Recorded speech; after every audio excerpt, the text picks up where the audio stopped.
अवधूत चिंतन श्री गुरुदेव दत्त। तुम्हा सगळ्यांचं आपल्या स्वामी माऊली या चॅनलमध्ये स्वागत करते। तुमचा दिवस हा आनंदी जाओ, सुखी जाओ आणि स्वामीमय जाओ। तर बघा, आजचा विषय आपला होणार आहे बघा, पितृपक्ष आपला येणार आहे। पितृ पंधरवडा बऱ्याच ठिकाणी बोललं जातं, पितृपक्ष बोललं जातो। तसंच पित्रांची सेवा आपल्याला करायची असतं, म्हणून या 15 दिवसाला खूप महत्त्व दिलं जातं।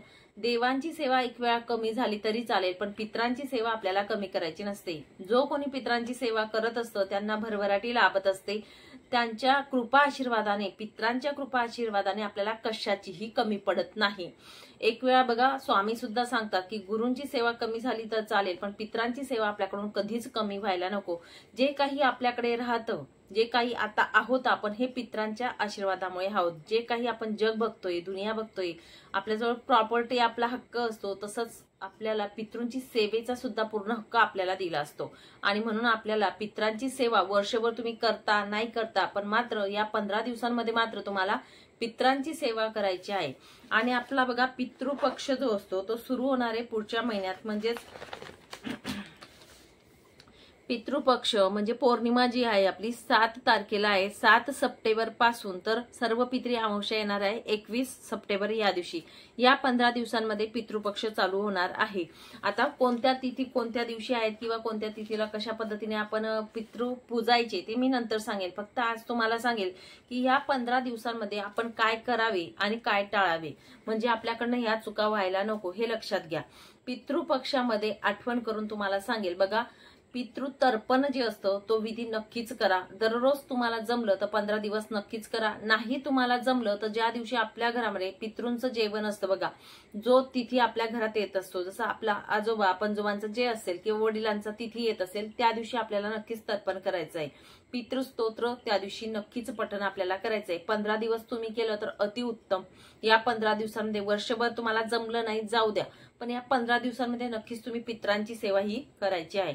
त्यानंतर पुढचं मी तुम्हाला सांगेल, कोणताही प्राणी तुमच्या घराजवळ आलं बघा, गाय आली, कुत्रा आला, मांजर आली, कावळे पक्षी आले, तर त्यांना म्हणजे आपण हकलून लावू नका। त्यांना थोडं का असेना आपल्याला खायला द्यायचंय, काही भलेही तुम्ही काही द्या, तुम्हाला जे अवेलेबल होईल तुमच्या घरात, दाणे पाणी वगैरे। पाणी सुद्धा तुम्ही दररोज पित्रांना ठेवायचं आहे या 15 दिवसांमध्ये। पाण्याचं छोटी वाटी बघा किंवा एखादी मातीचं भांड असेल ते घ्या, आपल्या गच्चीवरती आपण ठेवून द्यायचंय। तसंच खायला सुद्धा आपण दररोजच्या दररोज बघा, खीर जर तुम्ही बनवली तर दररोज थोडीशी खीर बनवायची आहे आणि ती आपण गच्चीवर ठेवायची आहे।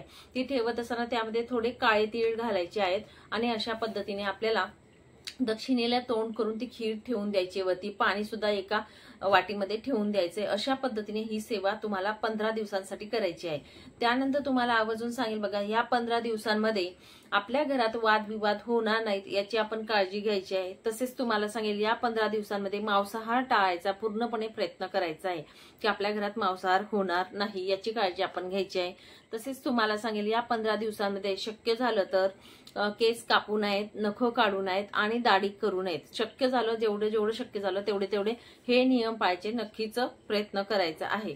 तसेच तुम्हाला सांगेल बघा, नवीन वास्तू ज्या असतात त्या आपण खरेदी, आता बऱ्याच ठिकाणी असा गैरसमज असतो की ताई नवीन वस्तू घेत सुद्धा नाहीत असं म्हटलं जातं। तर तुम्हाला सांगू का, जर तुमचा वेळ काळ साध्य होत नसेल आणि त्या 15 दिवसांमध्येच तुम्हाला वस्तू घ्यायचा असा, जे बघा बाकी लोकांचं काय होतं, त्या 15 दिवसांमध्ये कालावधी मिळत असतो, सुट्टी मिळाली आणि मला ही वस्तू खरेदी करायची। तुम्ही घर असेल ते खरेदी करू शकतात, पण मात्र त्याचा जो वास्तू शांती असते, गणेश पूजन जे असतं ते मात्र या 15 दिवसांमध्ये करायचं नाही, ठीक आहे। ते शुभ गोष्टी ज्या असतात त्या करायच्या नाहीत। मात्र खरेदी करायचं असेल ते तुम्ही करू शकतात। बरेच लोक बोलतात की खरेदी करायला पण नाही सांगितलं जातं, तर तुम्ही खरेदी करायला तुम्हाला नंतर वेळ नाहीये, तर या 15 दिवसांमध्ये जर असा तिथी येत असेल तर मला करायचं आहे तर तुम्ही करू शकतात। मात्र जी वास्तुशांती पूजा विधी जे असेल ते आपण नंतर करायचंय, अशा पद्धतीने तुम्ही करा। त्यानंतर पुढचं मी तुम्हाला सांगेल बघा, हिरण्यदान तुम्हाला करायचंय। तुमच्या घरी ज्या दिवशी पित्रांना जेवण असेल त्या दिवशी, तुमच्या घरची तिथी कोणती ते बघा, त्या दिवशी तुमच्याकडे आपण पित्तर पूजतो, त्या दिवशी तुम्हाला हिरण्यदान नक्कीच करायचं आहे। हिरण्यदान मध्ये काय येतं बघा, हिरण्यदान मध्ये बघा दूध येतं, अर्धा लिटर दूध, पेढे जे असतात ते पाव किलो पेढे घ्या, दक्षिणा 11 रुपये 51 रुपये तुम्हाला जी म्हणजे शक्य होईल ती, आणि जानवं घ्यायचं आहे। हे तुम्हाला ब्राह्मणाला दान करायचंय। यांपैकी बघा, दूध नाही घेतले, पेढे घेतले तरी चालेल, किंवा हे घेतलं, दूध घेतलं तरी चालेल। अशा 3 वस्तू पण तुम्ही दान केल्या तरी सुद्धा चालेल। या पद्धतीने तुम्हाला संकल्प करावा आणि ते आपण ब्राह्मणाला दान करायचंय। त्याच पद्धतीने तुम्हाला सांगेल, ब्राह्मण जेवायला येत नाहीत या दिवसांमध्ये, ब्राह्मणाला आपल्याला जेवण सांगायचं असतं पण ते येत नाही, अशा पद्धतीने होत असतं, तर तुम्हाला सांगेल तर ब्राह्मणाला शिदा नक्कीच आपण द्यायचा आहे। आपल्याकडे जे जेवण आपण बनवणार आहे तर तो कोरडा शिदा जो असतो तो आपल्या ब्राह्मणांना द्यायचा आहे।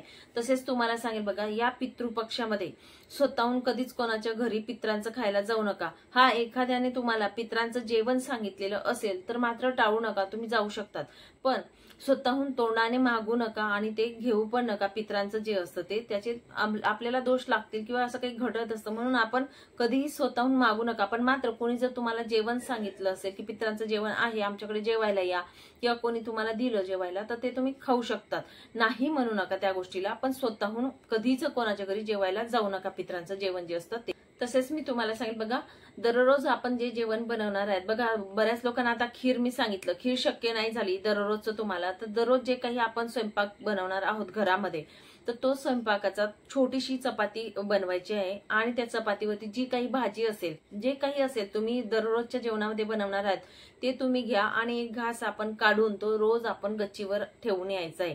या पद्धतीने 15 दिवस तुम्हाला करायचंय। हे सुद्धा केलं तरी सुद्धा चालेल, की खीर बनवायला तुम्हाला वेळच नाही मिळाला तर अशा पद्धतीने सुद्धा तुम्ही घास ठेवू शकतात। तसेच तुम्हाला सांगेल, गरिबांना तुम्ही दान करू शकतात। गरिबांना दान मध्ये बघा, या 15 दिवसांमध्ये गरिबांना काय तर छत्री दान करू शकतात। आपण ज्या पद्धतीने पित्रांची आपण जेव्हा पूजा करतो तेव्हा दान करतो, छत्री दान करू शकतात, नंतर चप्पल दान करू शकतो, कपडे जे असतात कपडे दान करू शकतो। आपल्या पित्रांना समर्पित म्हणून आपण हे दान करायचंय। गरिबाला म्हणजे ज्यांना गरज आहे अशा व्यक्तींना आपल्याला दान करायचंय। तसंच सांगेल, म्हणजे बऱ्याचशा गोष्टी ज्या असतात, अन्न जे असतं, तांदूळ असतात ते दान करू शकतात, डाळी असतात त्या थोड्या थोड्या ज्यांना खायलाच नाही अशा लोकांना तुम्ही गरिबांना हे दान करू शकतात। या पद्धतीने तुम्ही पितृपक्षांमध्ये, तुमच्या घरी तीत असेल त्या दिवशी किंवा पितृपक्षामध्ये केव्हाही तुम्ही एक दिवस काढून अशा पद्धतीने पित्रांसाठी दान करू शकतात। तसेच तुम्हाला पुढचं सांगेल बघा, आपण जेव्हा हे दान धर्म करत असतो त्यामध्ये नक्कीच तुम्हाला सांगेल, दक्षिणा नक्कीच ठेवायला विसरू नका। जे शिदा असतं त्यामध्ये पण तुम्हाला दक्षिणा ठेवायची। जे दान तुम्ही करणार आहात गरिबांना त्यामध्ये सुद्धा तुम्हाला त्यांना सांगू नका, पण गुपचूप अशी दक्षिणा मात्र त्या दानामध्ये तुम्हाला ठेवायचे। भले ते कपडे असोत किंवा काही असू देत, त्यामध्ये तुम्हाला दक्षिणा ठेवायची आणि ते पित्रांच्या नावाने तुम्हाला दान करायचे आहे। तसेच तुम्हाला सांगेल बघा, आपल्या घरात जर सौभाग्यवती महिला वारली असेल, आपली सासू असू द्या, जाऊबाई असू द्या, दिराणी असू द्या, कुणीतरी सौभाग्यवती महिला वारलेली आहे, आपल्याला या 15 दिवसांमध्ये सौभाग्यवती स्त्रियांची नक्कीच ओटी भरायची आहे।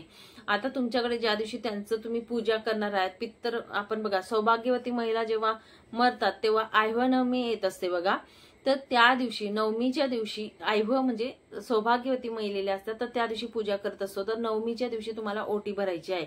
जर तुम्हाला जमलं नाही, काहीतरी प्रॉब्लेम असला, तर नाही शक्य झालं किंवा सुतक आलं, काही आलं, तर नंतर मागे पुढे तुम्ही नक्कीच ही ओटी भरायची आहे। पण एका महिलेची ओटी तुम्हाला नक्कीच या पितृपक्षामध्ये भरायची। हे काही नियम असतात ते आपल्याला पाळायचे असतात। आणि तुम्हाला सांगेल बघा, आपण जेवढी पण पित्रांची सेवा करत असतो तर पितृ आपल्याला ते डबल पटीने देत असतात। म्हणून कधीही दान धर्म करत असताना किंवा कुठलीही वस्तू, तुम्हाला मी म्हणणार नाही की इतकंच द्या का तितकं द्या, तुमची परिस्थिती जेवढी असेल तेवढं तुम्ही दान करू शकतात। तुम्हाला शक्य झालं तर एखाद्या ठिकाणी बघा, आश्रम असेल किंवा काहीतरी असेल, जे लोक काम करत असतात, आता आमच्या शेजारी कंपनी आहे, सिमेंट कारखाना आहे, तर त्या ठिकाणी म्हणजे जे लोक काम करतात त्यांना खीर बनवून देऊ शकतात, खीर पुरी मोठ्या प्रमाणात, किंवा डाळ खिचडी जी असते ती बनवून एका दिवशी त्यांना देऊ शकतात। फक्त त्यामध्ये काळे तीळ थोडे आपल्याला टाकायचे आहेत। अशा पद्धतीने तुम्ही पित्रांसाठी दान करू शकतात, अन्नदान। फक्त हे करत असताना, सगळ्या गोष्टी करत असताना तुम्हाला आवर्जून सांगेल की त्यामध्ये आपला थोडा पण स्वार्थ नसावा, किंवा मी करतोय म्हणजे मोठापणा नसावा की मी हे केलं, मी ते केलं, असं करायचं नाही। कारण ते आपलं कर्तव्य आहे, हे लक्षात ठेवायचं कधीही, की ते त्यांचंच आहे पित्रांचं, मी त्यांच्यासाठीच करत आहे हे लक्षात ठेवावं।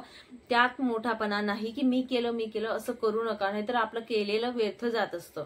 म्हणून हे कधीच आपण म्हणजे त्यामध्ये अहमपणा येतो, मीपणा येत असतो, म्हणून हे आपल्याला लागू पडत नाही। तर अशा गोष्टी करू नका असं मी तुम्हाला सांगेल। जे होईल ते आपल्या मनापासून निस्वार्थ भावनेने आपल्याला दान करायचं आहे. ठीक आहे.